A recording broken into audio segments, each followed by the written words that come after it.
we were meeting with someone in their mid-40s last week that was wrestling with the same stuff. It's just like, I don't feel like church is meeting the need, in my life.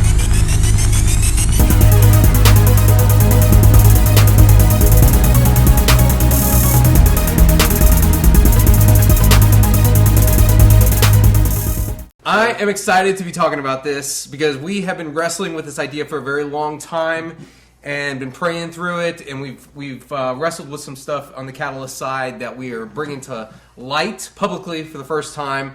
And if you're a church ministry leader and you've been around a while and you feel the frustrations of why aren't things progressing as I hope they should or could, why do we keep recycling and circulating the same Christians around the city? We're from Austin, Texas. 85% of this city does not go to church. And it feels like, the harvest is plentiful, the workers are few. Why is church attendance still dropping? All this sucks. What do we do about it?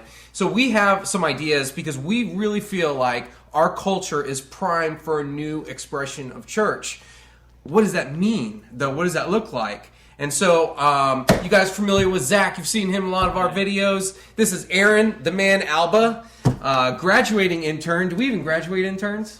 It's kind of forever. Okay, we officially graduated this intern because we're sick of having you as an intern. Finally. Aaron is on the front lines of this next generation, loving the snot out of people. He's got such a pastoral gifting within him. He's just in the weeds of people that want nothing to do with church, Jesus, and at the same time, around a lot of Christians that just are done with church for whatever reason. Yep. So let's just start real quick. And listen, this video is going to be worth it. Hang tight. We're going to zoom through some big ideas that you're going to be able to wrestle with. I'm going to give you 5 really big ideas that you're going to have to take some time, and you're probably going to want to contact us, and we'll give you more details, but this is going to be worth it. But let's start with this. 30 seconds or less. What's your take on where things are at with church? Why, whether Christian or non-Christian, why aren't people wanting to go anymore?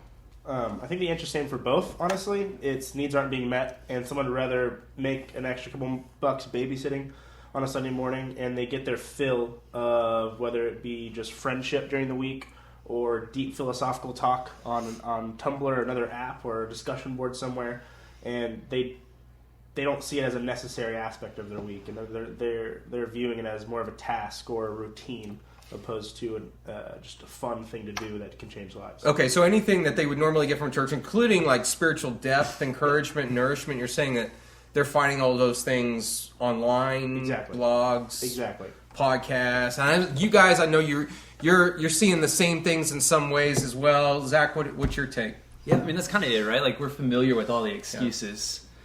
Sunday morning, I got to get up early. I got to put on pants. I really don't get anything. Worship's kind of weird. I don't know what to do there. I feel guilty from Saturday night. Yeah. I want to watch football and update my fantasy team. Amen. Really, I've got a busy week and a lot going on. None of my friends go. It's not relevant. I don't know. Okay, so of all the things competing for our time, somehow church just isn't making the cut each week is what it boils down to. So when we look at this and we feel like, okay, but they're giving their time to something. And we're not just talking about millennials, right? We're not just talking about teens, 20s, 30s. We were meeting with someone in their mid-40s last week that was wrestling with the same stuff. It's just like, I don't feel like church is meeting the need, in my life. And so if we drill down on that, here's one of 5 concepts we're going to throw out. One is, and Zach, you brought this up, this idea of church being not top down. Yeah. So talk about that for a minute. So Sunday's a day where a lot of people just go in the doors and out of the doors, and you really don't even have to talk to anyone if you don't want to.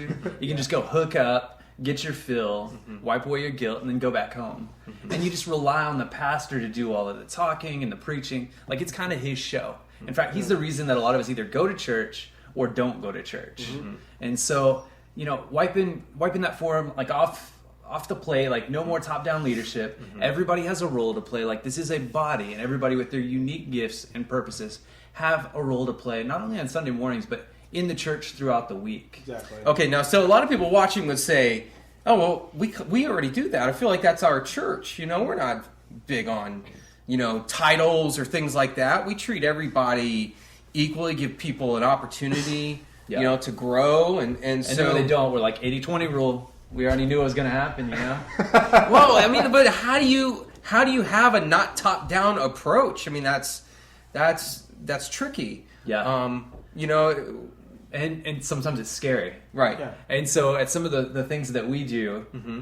we'll let anybody kind of facilitate a night in an open forum type discussion. Mm-hmm. And it's almost like Russian roulette. Sometimes you never know what's going to come out of their mouth. Mm-hmm. But what people see is I have a voice here. Yeah. I have a part to play in this community. And then as we hear what they're thinking and they're pouring out their hearts, we have an opportunity to reaffirm them and then walk through some of those things that they talked about. Yeah. Now on a worship night, when we do worship nights, which is separate from our forum nights, it's a little more guided, but anyone can read a scripture, anyone can open in prayer. We do some open mic type stuff. And the goal is we don't want it to just be one person up front. Okay. Even our teaching, like we'll rotate that. So. Okay. So I'm gonna put a different spin on this because I like that. This is good. Not top down approach to me. When I see a traditional elder deacon team, right? You got some volunteers, but then you have a lot of people that are paid. You have the paid pastoral staff on there.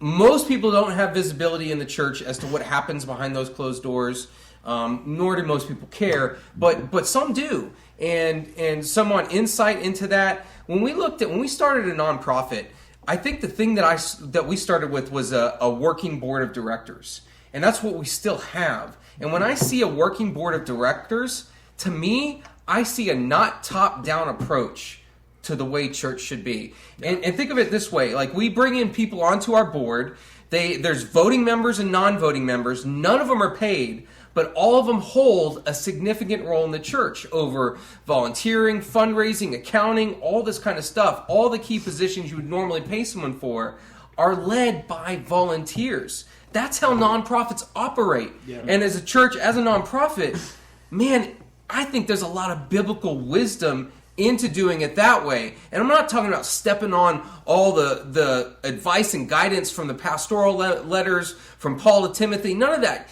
Keeping all that intact. But can we just blow up the whole idea of pastors, deacons, elders still have those functions, but maybe not use those titles? Maybe have this collective working board of volunteers of really everyday people that are holding other career jobs run the day-to-day in the church. I think there's something good there too, because what you're saying is we have a diverse board, we have a diverse leadership team, Right. Yeah. And that's ultimately what we want to draw this diverse generation to us. Right. And so I saw there, whenever you said that, these people have normal jobs. They're not just like clergymen. They're not just in the church. Your regular jobs have a part to play in our church or in our organization. And you know what? All of your background and your experience and your stories have a part to play in our organization. And with a diverse board or a diverse leadership team, we'll start to attract the diverse people group or people that we want. Absolutely. Absolutely. Yeah. I also think that when you're saying maybe you could leave the titles, you could leave the deacon, you could leave the elder, but you can change the face of what that is. You say a lot of behind closed doors. It's like, oh, just trust that what's going on behind closed doors is okay. How about instead of just us trusting that, you prove it to us? You know what I mean? And one of my favorite things I've ever seen at the church is Sunday morning, I sit down, never been there before, they'd pass out their entire budget. This is our budget for the past year, like this is like where our money's going, and so like maybe just like fleshing out, like this is the idea the deacon elder team is like putting out there. We just want you guys to be in on it. We want you guys to see what's going on behind closed doors, because no doors should be closed in a lot of these situations. Yeah. Generation values transparency. Right. Yeah, absolutely. And I think that's key. It's that transparency that is highly valued. Okay, let's move on. That's one. Two is this idea of more justice initiatives. And I know that's been the craze for a long time with the church. Everybody's kind of got something they're doing. There's still a lot of churches that, outreach is an event that they schedule and they do a little bit of it, but it's majority taking care of your tithers, your donors, your Christian base. Yeah. So why would more justice initiatives mark a new expression of church? Totally. Well, we just talked about giving them ownership, Right. and wiping that top-down format this is a great way to kind of level the playing field. Philanthropy is like the heartbeat of this next generation. And I know it's not just here in Austin, but like all across the nation. We're more connected. We're starting to recognize we're a part of a global community. And they're wanting to know, okay, so I see the church, but then I see all the problems in the world. How can a good God let all this go on? Well, we're called to be a part of that solution. So as they plug in to serve and alleviate some of those problems, and they're able to see Jesus lived out, they're open to hearing what we had to say. Yeah. And so you're tapping into what they already want to do and giving them an opportunity to do that. Yeah. I also think the kind of justice initiatives going out to feed the homeless, kind of like impacting the community. It shouldn't just be a scheduled thing. It shouldn't be okay, we're going to go serve Monday night from 6 to 8. It should be a kind of, it goes back to this lifestyle. Cut it out. We have dinner. Exactly. It's like, I've seen a church one's like, revival's happening on Sunday at 2. It's like, oh, I don't know. I don't feel that that's biblical or correct. And so I was hanging out with one of my friends the other night, and he just stopped at a light, middle of our conversation, said, "1 second, man," rolled down the window and just gave a sandwich and some lunch, like a lunch to this random guy on the street. And the guy's face just lit up, and he like ran into like the middle of like oncoming traffic, grabbed the bag and ran off. And so well, there's no cars, but they're about to come. And so I think that thing is it's not just let's schedule out a budget, let's do that. I think it's just just do it because we can. Build it into the culture of your church. Yeah. And so this is you're touching on something really big here, because when as a church and a ministry leader we hear more justice initiatives, it's kind of like, oh great. More things that we got to do to rally people who won't show up to the thing anyway and really put in their time, talent, or whatever it is. But that's not exactly what we're saying is to go create more outreach. It's to tap in to the organic, natural kind of justice initiatives that are already happening. And Aaron, you're actually great at this because you're one of those guys that you'll be like, hey, so-and-so needs help moving. You're going to get on our Slack feed. We use Slack, but any internal communication, and you're going to Facebook, you're going to text people, and you're going to throw it out there. It's like, hey, so-and-so needs help moving. Y'all want to go bless his family? Anyone want to come with me? Yeah. It's happening in 2 hours. Yeah. But to even have a church community that's opened up to that kind of dialogue, that can tap in and feel that organic stream of community, and then jump in, and, whether it be spirit-led or, planned and organized, more of those opportunities where you're doing rather than sitting and receiving. Yeah. Right? The people that head up those things might actually be sitting in the church right now saying, man, I wish I had an opportunity to blank, feed the homeless or whatever. Right. So, right. Let them quarterback it. Right. They can, yeah. They can. It's a heart change, I think. And so... it's weird because like church leaders can ask for that, but the next thing you know, the church I go to, I get group texts every weekend like, go do this, and like I'll blow it off. Then 2 days later, I'm like, hey God, give me a way I can serve. He's like, I tried to give you a way to serve 2 days ago, but you wanted to sit on your butt and sleep in. And so I think it goes right back to not top down. It goes to bottom up. It's like you change the world around you by you helping someone move. Yep. All right, I'm going to move on to number 3. Okay. And this is one we're going to pilot this summer, depending on how things go. But me too. Yeah. But it's this idea of, and we love this because we put it on paper and we're like, yes, this is what people want, and it's an idea of open-handed membership. And so what we mean by that is saying to somebody, hey, we would love for you to be a member here, but if you choose not to, that's okay. We want you to be free and not feel bound to have to give your time, money, or talent to one specific place. And so this idea of open-handed membership, says, listen, we recognize that we might be a community where you come and get discipled to go give it somewhere else, to another community, and that's okay. We recognize that we might be investing in you, and your funds might be going to fund this other great initiative outside of us, and that's okay. It's giving permission for what people are wanting to do anyway, right? It's just saying, hey, we love you, we accept you, we want you here, and so in order to be here, we're saying, well, what makes someone a member then? We're saying, well, for us, it might be this idea of they want to grow personally, professionally, spiritually, and they're committed to doing that, and we're committed to walking with them. And so whether they're actively pursuing that or inactively pursuing it, they're still members. They're free to be members of other churches and communities as well, right? We're still going to, because we're one big body of Christ. We don't care if you wear our t-shirt and have our bumper sticker and sign our logs and give us 10% and all that stuff. It's more freeing. And there's, as the saying goes, and I think the more as the church we give away, right, the more we're going to end up receiving as a whole. Oh, totally.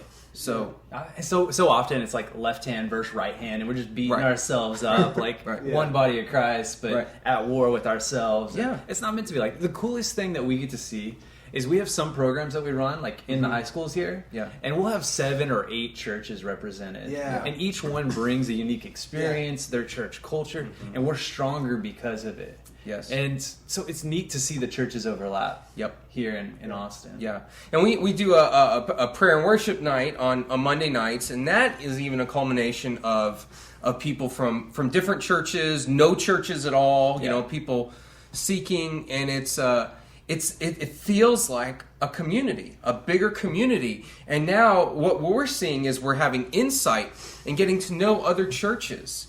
And loving other churches because we're getting to be around some of their members and their people. And this open-handedness is really a beautiful thing. So the problem... Yeah. Hold on. But if we let them go... then how do I keep the lights on? Yeah. And I think that's the fourth thing. And this is going to take some time, but I think of all the pillars, this one might be most needed. And that is when we look at a new expression of church, I'm saying that we have got to diversify our income. We cannot depend on tithes alone. Yeah, so we pass the plates, and then we have an app that we can do it, and then there's envelopes in the back. It's diversify. No, that's not diversification. And that's not, honestly, cash, check, and card. I'd argue that's not good biblical stewardship. I mean, the problem is, what we all know and we don't say is none of us want to be enslaved, right, to the whims of our tithers, right? Like, okay, if we're a church that 90% of our income comes from tithing, and when we have some big donors leave the church, that hurts us. But even if in a perfect world everybody's giving, a small amount, but it's all coming from within the church, people are giving because they get something back. It's consumerism, right? And so as a church, we're forced to shape our programs and do certain things based on what brings in tithes and offerings. Why do we do that? It's because I think it's because we don't know any other way, and I think it's because we haven't let loose the entrepreneurial gifts that are laying dormant in churches all across the nation. Yeah. So one of the ways we're trying to handle this, one is we just wrote a book, right? We just published an online course, right? We like that. Okay, but that's a diversification of income, right? We also set up a lot of the things that we do in terms of outreach in nonprofit buckets so that we can apply for grants. We won our first grant back in December, right, for our after-school program. Now, normally, reaching out to a high school for a church, man, that's an afterthought. That's, hey, man, if our youth want to do it, yay, or if we can earmark $500 to go do it, awesome. No, we went out and got $5,000 of someone else's money to go reach out into a public school because we were, right, we had the street smarts enough to separate these buckets and look at the income we're bringing in. And we're saying, well, that's not enough too, right? We're doing 5Ks as a fundraiser. Yeah. And we're sitting here thinking about opening up a co-work space. Yeah. And we're continuing to push the bill on how do we diversify income. And the cool thing with a lot of those is you're just offering a product that you're already doing. Yep. And you're reaching people that might not step foot in a church initially, like they might not come to the church, but they saw this book. And it spoke to them in a way, and they started to live their purpose, and they want to know more about it. Right. Or, hey, I was working at this co-work space, and I was really inspired. Like, they tapped into my creativity and my purpose. Yeah. I want to know more about the people who opened it. Yeah. Well, hey, dude, check out our church. Yeah. Like, this happens all the time. Yeah. So. I think another thing is, we are a parachurch ministry. You know what I mean? Mm-hmm. Like, we have a different base of operations every couple of semesters because searching for a home base. But at the same time, a lot of these churches, people that are probably watching these videos have a building. And I something that I've kind of been thinking about a lot recently It's is it's a valuable asset. yes, they have 7 days in a week, and the church is open. Let's say like 4 hours on a Sunday, and like 4 hours on another night for like youth group. But other than that, it just sits dormant. And you know what I mean? It's just empty. It's like you're paying for those days anyway. So how can you use it? Right. And so one of my really good friends back in Dallas, he was really good at utilizing space, like multi-purpose space, like opening up during the week, not just a co-work, but like having a dance studio come in and use the big empty sanctuary that no one does anything with, or hosting like different events, or like being a part of the community and letting the people in the community, like high schools or other nonprofits, even people that aren't Christian at all, just come in and use your facilities. And so often we use other churches, but it doesn't have to be other churches. It could be have someone use it for like a birthday party, have someone rent it out for just a seminar. Yeah. Totally. And then, okay, so quick story. I was working for a church, and I got hired to run sound for this event, and I ended up running an event there. It was borderline Hindu worship service. So be smart with the events that you let in, and make sure that they're going to feed into your overall vision. Yeah. But that's the right thought. Yeah. There's a church in San Antonio that they have a church, and right next to it was soccer fields. And they were like, we want to reach families anyways, and they're gathering there every weekend and then all throughout the week for practice. Yeah. Let's build those soccer fields into our church and our church family. Yeah. Let's take our kids who are playing soccer there and go and reach those people. Yeah. Well, now they want to build an old folks home. And the old folks can go watch the young folks, and they can all go to church, and all these stories start to overlap. And it's a really, really cool idea. Love it. Love it. Are the old folks playing soccer as well? I hope so. Okay, so the last thing we'll touch on, and honestly, you'll find this in a lot of our other previous videos or earlier videos, and this is the holistic idea of discipleship, not just spiritual discipleship, but personal, professional, spiritual. How do we take somebody and help them grow in every area of their life intentionally, right? Yeah. And so that church isn't relevant thought. Right. Kill it. You're right. And you know what? A lot of people, especially a lot of people that we're trying to reach as the church, aren't ready for the spiritual side of it yet. But they're ready to figure out the career. They're ready to figure out the relationships with their spouse and with other people. And so let's start there. Let's help people grow in the areas that are the biggest pain points in their life. And as they become Christians, awesome. Let's weave in the spiritual elements to it as well. But let's never neglect all the other components, right? Let's treat it as a whole and help people grow closer to Jesus, personally, professionally, spiritually, in different dynamics. Our Purpose Project touches on that. A lot of the stuff that we do does, and it's really the foundation of so much of our success and our growth, and will be for ways to come. Yeah. So final thoughts on this, and we wrap this up. What were you going to say, Aaron? I was going to say that I go to Austin Community College. Shout out Riverbats, yeah. But one thing I've noticed is the most people I come in contact with aren't Christians. And one this week, today actually, and one last week, I'm just sitting down, hanging out. Someone comes to sit next to me, and then naturally, as I do, I just kind of jump in their world. And last week, someone said, I already went to school. I got a degree in biomedical engineering. I live with my parents, but... And you're at Austin Community College. I'm like, why are you at ACC? Why are you at Austin Community College? It says, because I'm tired of being who this culture wants me to be, and I'm ready to be who I want to be. How do I do that? And I was like, hey, there's this video series that my nonprofit that I work with, that I just love to hang out with, did. I send in a free code. And then today, someone just comes and sits next to me at a different campus and says, hey man, I'm taking 19 hours. I'm trying to figure out what I want to do. I'm getting married soon. I just feel kind of lost right now. And I'm like, hey, let me shoot you this link. And so I've noticed that the people that aren't in church are asking more for direction and more for clarity than the people that are in church. Not because that they need more clarity, they want more clarity. It's because the people that are sitting in churches on Sunday mornings are more scared to ask for it. Because they think if they're asking, they're doing something wrong. And that's not how it is. So, love it. That's a great example, and that's what we're seeing every day as well. Yeah. Zach, you got anything? Yeah, I mean, this generation's hungry for purpose. They're hungry for authenticity and community. Like, they want all of these things, these social justice warriors. And so they're just begging, like, why am I here? And the church has the answer to those questions. But can we open that dialogue with them and give them a space to start asking these questions?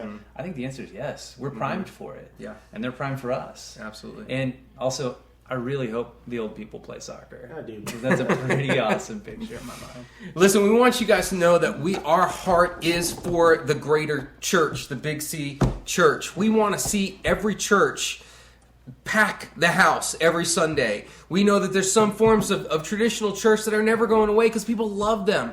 But when we look at our culture as a whole and we see so many people disengaged with church, we feel that pain. And we know that there's things that we can do, right, that speak to where our culture is at and still are absolutely biblical. And we want to, as we challenge ourselves to do that, we want to challenge you with us. So comment, follow us, subscribe, share this video with others. We'd love to get your feedback. We'd love to hear what you're doing out there that's working, because we want to adopt some of your best practices as well. So thanks, and until next time.